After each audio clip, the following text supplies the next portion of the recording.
Lembre-se que no vídeo passado nós vimos a concepção da família do narrador em relação às castas, né?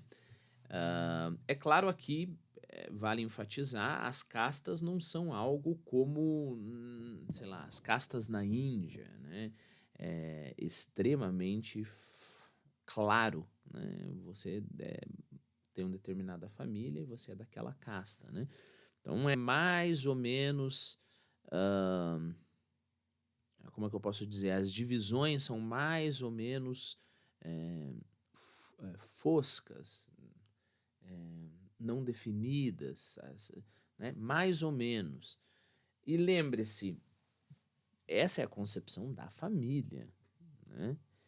Ah, então não vamos exagerar aqui, nem no julgamento social, né? Pensando que a França naquele tempo era assim. Lembre-se que desde a Revolução Francesa a, a história começou a mudar muito, né?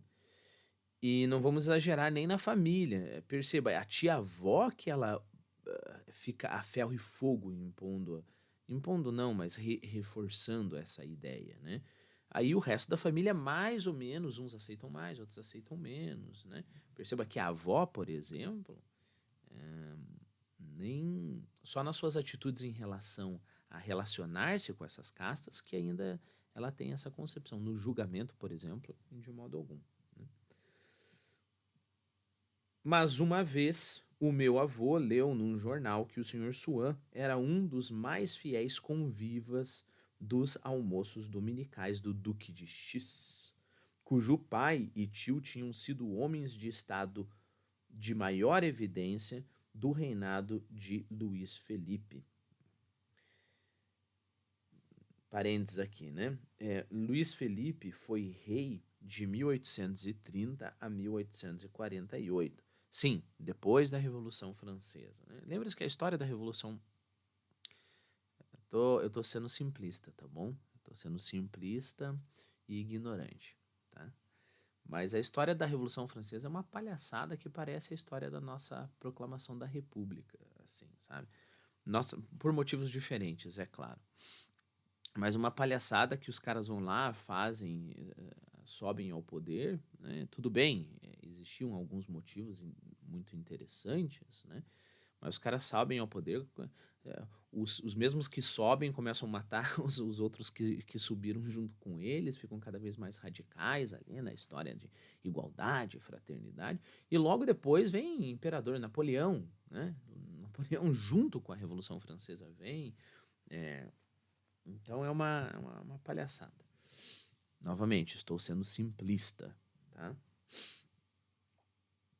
Então ele foi rei de 1830 a 1848 e foi filho de Luís Felipe II, que mudou o seu nome para Felipe Galité, esse Felipe II, né? Então ele fez parte ali da Revolução, primeira lévoa da Revolução Francesa, a, a lévoa que derrubou a Bastilha, né? E ele mudou o nome dele para Felipe Igualdade. Né? Interessante, salvo o engano, que esse próprio Felipe vai ser morto pela própria Revolução Francesa, que vai se tornar cada vez mais radical, né? Até o período de terror, que os caras matam todo mundo que eles conseguem, né? Lembre-se que Revolução Francesa, talvez eu não esteja sendo tão ignorante agora, como fui no meu outro julgamento, foi um dos piores momentos da história da humanidade. Né? Pior pelo tanto de morte que teve ali, né? Período de terror morreu mais gente que toda a Inquisição. Né? Pior porque derrubou alguns valores interessantes em vez de só em vez de só, digamos, colocar esses valores em proporção, percebeu? É, a ideia é que todo mundo é igual, bom, ótimo, todo mundo é igual, mas a ideia é perante a lei, direitos, etc, sei lá, mas a ideia de que todo mundo é efetivamente igual desemboca nessa ideia absurda que ninguém é melhor do que ninguém, né, hoje em dia, né? Claro que aqui, novamente, eu estou simplificando, eu sei que eu estou num terreno perigoso porque eu não tenho tempo, né, para desenvolver tudo isso. Mas,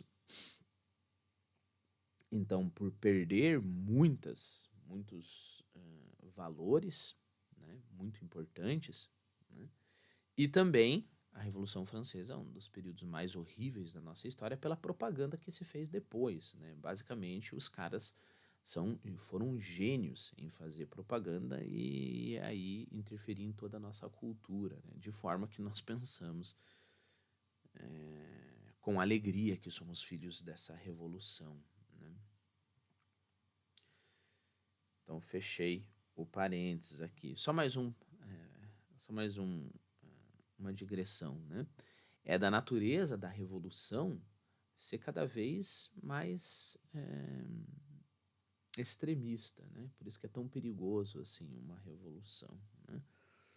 Lembre-se, por exemplo, o comunismo, né, na Rússia, principalmente quando Stalin sobe, então tem o comunismo do comunismo e do comunismo, né? Cada vez tem um grupinho mais seleto ali e todos os outros vão morrendo, né? É um fato bem interessante que provavelmente se você é um revolucionário e você faz uma revolução, daqui a algum tempo é você que vai estar sendo morto por causa de uma outra revolução dentro da revolução dentro da revolução que vai te achar extremista, né? Me perdoe a digressão aqui, mas lembre-se, é isso que acontece com a arte moderna, né? Se você quebra alguns padrões, existe em algum momento ali um respiro saudável, né? Você quebrou alguns padrões, mas você vai por esse caminho, meu filho, você vai quebrando, quebrando, quebrando, a ponto de chegar à arte moderna, uma boa parte da arte moderna, que é uma pura porcaria, né? Que é simplesmente o quebrar já quebrado. Não tem mais nada para quebrar, né? Você vai lá e gruda a banana na parede, como é o exemplo mais ou menos recente, né? Você vai lá e faz uma escultura com bosta e, né, defende que ninguém nunca fez uma escultura com bosta, então você é um novo artista, né? Perceba, essas coisas, o espírito revolucionário e esta arte, né? Essa arte, como é que o pessoal gosta de falar? Tinha uma palavra para isso. Essa arte que quebra os padrões, né? Essa arte que não tem restrições, né?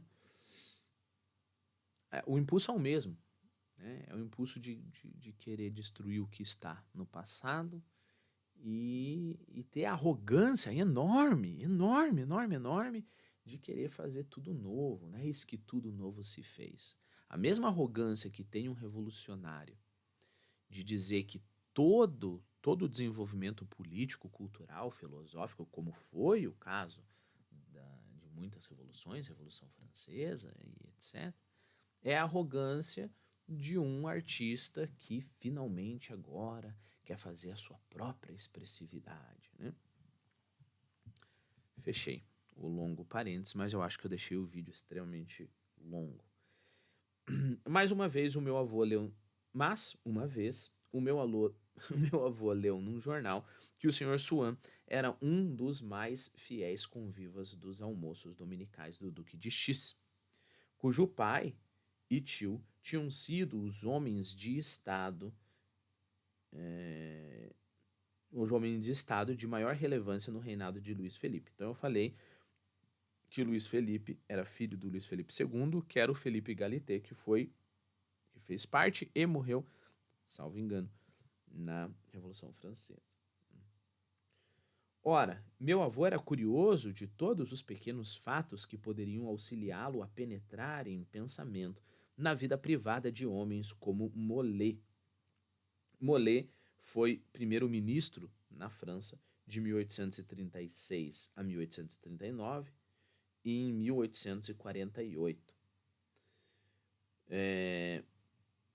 Então, homens como Molé, como o Duque de Pasquier, eu acho que é assim que se pronuncia. Pasquier foi um político que viveu de 1823 a 1905, como o Duque de Broglie, que foi primeiro-ministro de 1785 a 1800 e... Não, não foi, seria... Ele viveu de 1785 a 1870 e ele foi primeiro-ministro. Então, quando o avô, sabendo de todas essas referências, ouviu isso, ficou encantado ao saber que Swan frequentava pessoas que os haviam conhecido esses monstros históricos. Ao contrário, minha tia-avó interpretou as novidades num sentido desfavorável a Swan. Alguém que escolhesse suas relações fora da casta em que nascera, fora da sua classe social, sofria a seus olhos desqualificação lastimável. Parecia-lhe que, desse modo, se renunciava de vez aos frutos de todas as boas relações com pessoas bem distintas, que as famílias precavidas cultivavam e guardavam com honra para os filhos. Minha tia-avó chegara ao ponto de ter deixado de ver o filho de um tabelião de nossos amigos porque se casara com uma alteza, e assim, descendo do nível respeitável para ela, de filho de tabelião, para o de um desses aventureiros, antigos mordomos ou moços de estrebaria, para quem se conta que as rainhas tinham, às vezes, algumas facilidades. Maravilhosa a interpretação, né? Então, mas o cara se casou com uma princesa, Então ele é um desses conquistadores baratos aí, né? Vamos fechar esse vídeo aqui que já tá meio longo.